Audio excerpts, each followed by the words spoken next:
Hi friends, welcome to government jobs portal. ఈరోజు మనం SSC CGL ఎగ్జామ్స్లో ఎక్కువగా రిపీట్ అయ్యే వన్ వర్డ్ సబ్స్టిట్యూట్స్ తెలుసుకుందాము. వన్ వర్డ్ సబ్స్టిట్యూట్ అంటే ఆల్రెడీ మనం డిస్కస్ చేసుకున్నాము. ఒక కంప్లీట్ సెంటెన్స్ బదులు ఒక వర్డ్ని కనుక మనం సబ్స్టిట్యూట్ చేస్తే దాన్ని వన్ వర్డ్ సబ్స్టిట్యూట్ అంటాము. టైర్ 1లో ఇది 5 క్వశ్చన్స్ వచ్చే ఛాన్సెస్ ఉన్నాయి. టైర్ 2లో 7 to 10 క్వశ్చన్స్ వచ్చే ఛాన్సెస్ ఉన్నాయి.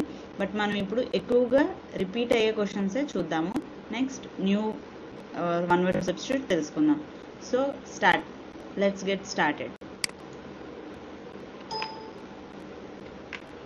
First word, words written on a tomb.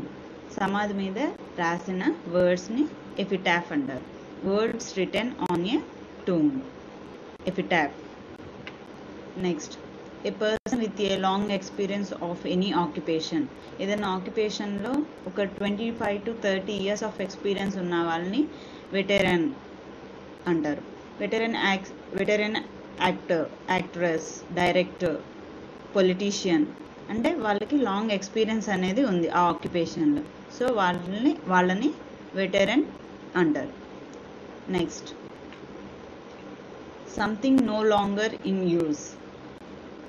ఇంక మనం వాటిని ఏదైనా వస్తువుని కానీ ఏదైనా ఆబ్జెక్ట్ని కానీ మనం యూజ్ చేయకుండా ఇంకా వదిలేస్తే కనుక దాన్ని ఆబ్సొలేట్ అంటాం. Something no longer in use. ఏదన్నా వాషింగ్ మెషిన్ ఆర్ ఫ్రిడ్జ్ పాడైపోయి లేదంటే ఇంకా అది యూజ్ చేయడానికి ఉపయోగపడదు అని అన్నదాన్ని ఆబ్సొలేట్ అంటాం. Next, one not concern with right are wrong. వాళ్ళు కరెక్ట్ చేస్తున్నారా రాంగ్ చేస్తున్నారా అన్న ఆలోచన లేకుండా ఏమన్నా పని చేస్తే కనుక వాళ్ళని అమోరల్ అంటారు. అమోరల్ పర్సన్. వాళ్ళు ఇప్పుడు ఒక మర్డర్ కానీ ఏదైనా చీటింగ్ కానీ అలా చేసే వాళ్ళకి రైటా రాంగా అన్న ఆలోచన ఉండదు. వాళ్ళ సెల్ఫిష్నెస్ కోసం వాళ్ళు అలా చేస్తూ ఉంటారు. సో అలాంటి పనిని అమోరల్ థింగ్ అంటారు. So one not concern with right are wrong, amoral.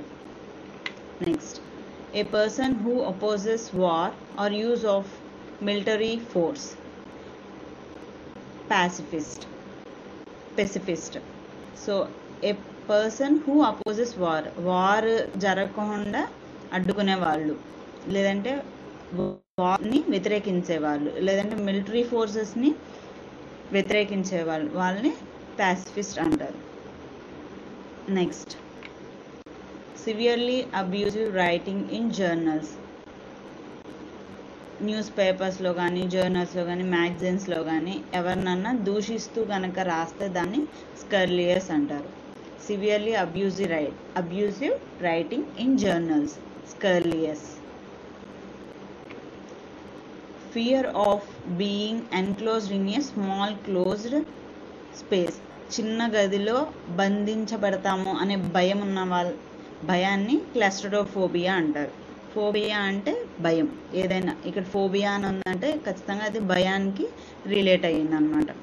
Fear of being enclosed in a small closed space. ఇది బాగా రిపీట్ అయ్యేది. సో చాలా ఇంపార్టెంట్ ఇది. Fear of being enclosed in a small closed space.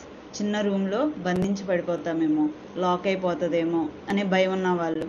లిఫ్ట్లో కానీ lock అయిపోతాము, ఆగిపోతుందేమో అలాంటి భయం ఉన్న వాళ్ళని క్లాస్ట్రోఫోబియా అంటారు. Next, one who has become dependent on something or drugs. ఎవరైనా ఒక వస్తువు మీద కానీ లేదంటే డ్రగ్స్ మీద కానీ విపరీతంగా డిపెండ్ అయ్యే వాళ్ళని అయితే కనుక దాన్ని ఎడిక్ట్ అంటారు. కొంతమంది మూవీస్కి ఎడిక్ట్ అవుతారు, కొంతమంది మొబైల్ ఫోన్స్కి ఎడిక్ట్ అవుతారు, కొంతమంది డ్రగ్స్కి. అలా ఒక్కొక్క వస్తువు మీద కానీ ఏదైనా పని మీద కానీ డిపెండ్ అయిపోతే కనుక వాళ్ళని ఎడిక్ట్ అంటారు. కొంతమంది వర్క్కి ఎడిక్ట్ అయిపోతారు, ఎప్పుడు వర్క్ చేస్తూనే ఉంటారు, కొంతమంది ఎప్పుడు చదువుతూనే ఉంటారు. సో అలాంటి వాళ్ళని ఎడిక్ట్ అయిపోయారు అని అంటారు. Succession of rulers belonging to one family. ఒక ఫ్యామిలీ, ఇప్పుడు మౌర్య కానీ శాతవాహన కానీ ఇలా ఈ ఫ్యామిలీస్లో ఏంటి, ఫస్ట్ వాళ్ళ తండ్రి, తర్వాత కొడుకు, తర్వాత కొడుకు ఇట్లా వాళ్ళ ఫ్యామిలీలోనే ఒకళ్ళ తర్వాత ఒకళ్ళు అనేది వస్తూ ఉంటారు. వాళ్ళే రూల్ చేస్తూ ఉంటారు. అలా రూల్ చేసే వాటిని డైనాసిటీ అంటారు. Succession of rulers belonging to one family. ఒక కుటుంబం నుండి లీడర్స్ వస్తే కనుక దాన్ని డైనాసిటీ అంటారు. నెక్స్ట్, ఇది చాలా important. To cut something into 2 pieces. ఒక పార్ట్ని 2 పార్ట్స్ కింద కనుక మనం సపరేట్ చేస్తే కనుక దాన్ని సెవెర్ అంటారు. To cut something into 2 pieces. 2 pieces కింద కట్ చేస్తే కనుక దాన్ని సెవెర్ అంటారు. Flat metal or porcelain plate fixed on a wall as an ornament or memorial. మనం ఇళ్లలో తగిలించుకుంటూ ఉంటాం దేవుడు బొమ్మలు కానీ, లేదంటే మనకు వచ్చిన ప్రైజెస్ కానీ, షీల్డ్స్ కానీ, ఇలాంటివన్నీ వాల్ మీద మనం ప్లేస్ చేస్తూ ఉంటాం. దాన్ని ప్లేక్ అంటారు. ఇది కూడా చాలా ఇంపార్టెంట్, చాలాసార్లు రిపీట్ అయ్యింది. Flat metal or porcelain plate fixed on a wall as an ornament or memorial. Plaque. Next, act of deceiving somebody in order to make money. డబ్బులు సంపాదించడం కోసం పక్కన వాళ్ళని కనుక మనం మోసం చేస్తే వాళ్ళని ఫ్రాడ్ చేశారు అని అంటారు. Act of deceiving somebody in order to make money.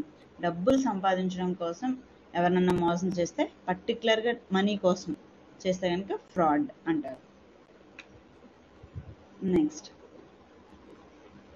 A short poem or speech addressed to the spectators after the conclusion of a drama. ఒక డ్రామా స్టార్ట్ అయిపోయింది, దాని గురించి లాస్ట్లో చివరి మాటలు చెప్తా ఉంటారు కదా, దాన్ని ఎపిలోగ్ అంటారు. అదే డ్రామా ముందు అసలు ఈ డ్రామా దేని గురించి, మేము దేని గురించి చేస్తున్నాము అని ఒక స్పీచ్ కానీ పోయం కానీ చెప్తే దాన్ని ప్రొలోగ్ అంటారు.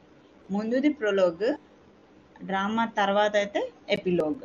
ఏ short poem or speech addressed to the spectators after the conclusion of a drama, epilogue. Next, capable of being understood in either of 2 or more possible senses and therefore not definite. ఏంటి, 2 కానీ అంతకన్నా ఎక్కువ possible వేస్లో కనుక ఆలోచిస్తూ ఉండి, capable of being understood in either of 2 or more possible senses and therefore not definite. చాలా విధాలుగా ఆలోచిస్తూ ఉంటారు, అదా ఇదా ఇంకేమన్నా ఉన్నాయా, కానీ పర్టికులర్గా డెఫినెట్గా అనేది ఏది ఆలోచించరు. దాన్ని యాంఫీబియస్ అంటారు. యాంఫీ అంటే బోత్, 2 కానీ అంతకన్నా ఎక్కువ కానీ. ఇప్పుడు యాంఫీబియస్ యానిమల్ అని అంటాం. ఫ్రాగ్ ఏంటి, అది వాటర్లో ఉంటుంది, బయట కూడా ఉంటుంది. యాంఫీబియస్ అంటే 2 or more. So, capable of being understood in either of 2 or more possible senses and therefore not definite. Amphibious. A person who is unable to pay his debts. చాలా అప్పులు చేసేస్తారు. అప్పులు చేసి తిరిగి రీపే చేయలేకపోతే కనుక వాళ్ళని ఇన్సాల్వెంట్ అంటారు. ఇప్పుడు మాల్యా ఉన్నాడు, చాలా అప్పులు తీసుకున్నాడు, కానీ అనేబుల్ టు పే కాదు, పే చేయగలడు కానీ పే చేయడు, వాళ్ళని ఇన్సాల్వెంట్ అంటారు. A person who is unable to pay his debts, insolvent. Something capable of being done. ఏదైనా మనం చేయగలిగే పని, something capable of being done. మనం జాబ్ కొట్టడం మనం చేయగలం, క్యాపబుల్ ఆఫ్ బీయింగ్ డన్, అది చేయగలిగే పనే, అప్పుడు ఆ పని ఏమంటాం, ఫీజిబుల్ అంటాం, చేయగలిగే పని. Something capable of being done, feasible. So, ఇవి మనం 1 word substitutes. Hope you like the video. Please do like, share and subscribe. And subscribe button పక్కన బెల్ ఐకాన్ ఉంటుంది, అది కనుక మీరు క్లిక్ చేశారంటే వీడియో అప్లోడ్ చేయగానే మీకు స్పెషల్గా నోటిఫికేషన్ అనేది వస్తుంది. Thank you for watching the video. Bye bye.